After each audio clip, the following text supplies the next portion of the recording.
एक मैप देखें, एक सिंपल सा मैप, सिंपल सा नक्शा।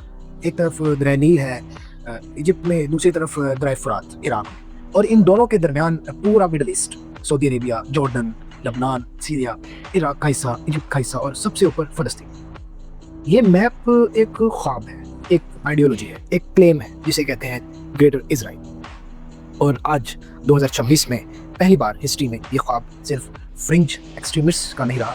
इसराइल के प्राइम मिनिस्टर बेंजामिन नेतन्याहू ने खुद एक लाइव इंटरव्यू में कहा कि वो ग्रेटर इसराइल के विजन से वेरी मच अटैच्ड है। ये उनकी हिस्टोरिक और स्पिरिचुअल मिशन है, जनरेशंस की जिम्मेदारी। ये बात किसी कॉन्स्पिरेसी थ्योरिस्ट ने नहीं की, किसी अंडरग्राउंड पम्फलेट में नहीं आई, ना ही किसी पम्फलेट में लिखी गई है। इसराइल के प्राइम मिनिस्टर ने लाइव टीवी पर ये अपने मुंह से कहा है कि वो ग्रेटर इसराइल के दाई है। और अब जब ईरान जल रहा है, लेबनान में धमाके हो रहे हैं, गजा तबाह हो चुका है, सीरिया का हिस्सा इसराइल के पास है, तो एक ही सवाल सर उठाता है, क्या ग्रेटर इसराइल हकीकत बन रहा है?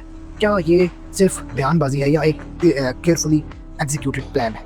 चले समझते हैं, पूरी पिक्चर देखें। पहले समझो ग्रेटर इसराइल है क्या। इसका मतलब है एक एक्सेप्शनिस्ट विजन जिसमें ऑक्युपाइड वेस्ट बैंक, गजा, लेबनान, जॉर्डन, सीरिया के हिस्से, इराक, इजिप्ट और सऊदी अरेबिया तक सब इसराइल का हिस्सा बन जाए।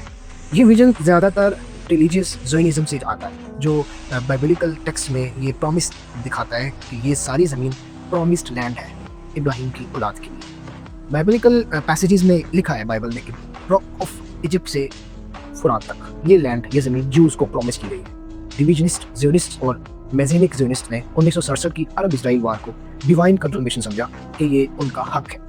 लेकिन ये सिर्फ मजहबी टेक्स्ट था, पॉलिटिकल थ्योरी या पॉलिटिकल रियलिटी नहीं थी दहाइयों तक। फिर क्या हुआ? 2022 में बेंजामिन नेतन्याहू की गवर्नमेंट पावर में आई इसराइल में, और इस गवर्नमेंट में फॉर राइट फिगर